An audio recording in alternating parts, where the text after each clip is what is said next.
بسم اللہ الرحمن الرحیم۔ رکوع جو کہ واجبات نماز میں سے ہے، اور اگر کوئی شخص اس کو بھولے سے یا جان بوجھ کر چھوڑ دے تو اس کی نماز باطل ہو جاتی ہے۔ اسی طرح سجدہ ہے، اگر سجدہ انسان جان بوجھ کر یا بھولے سے چھوڑ دے تو اس کی نماز باطل ہو جاتی ہے۔ البتہ ایک سجدہ چھوڑ دے تو اس کے مسائل ہیں، اس سے باطل نہیں ہوتی ہے۔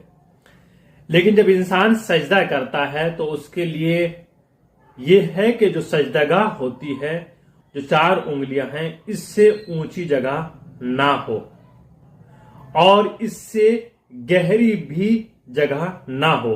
جہاں پر انسان سجدہ کر رہا ہے 4 انگلیوں سے اوپر بلند نہ ہو اور 4 انگلیوں سے زیادہ گہری جگہ نہ ہو جہاں پر وہ سجدہ کر رہا ہے۔ اس سے زیادہ اونچی اور نیچی جگہ نہیں ہونی چاہیے۔ اگر کوئی شخص سجدہ کر رہا ہے اور اس کے سجدہ کرنے کی جگہ ایسی جگہ پر ہے جہاں اونچی نیچی ہے، ڈھالان ہے، یا اس کے پیروں سے زیادہ اونچی نیچی جگہ ہے اور ڈھالان والی جگہ ہے، تو اس کی نماز میں اشکال پایا جاتا ہے۔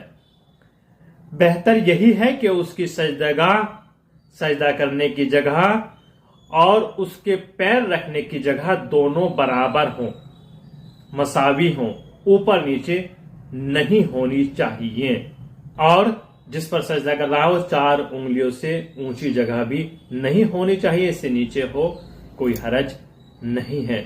سجدہ کرتے ہوئے ان باتوں کا ضرور خیال رکھیں، اور ہماری ویڈیو کو شیئر کیجیے گا اور سبسکرائب کرنا نہ بھولیں۔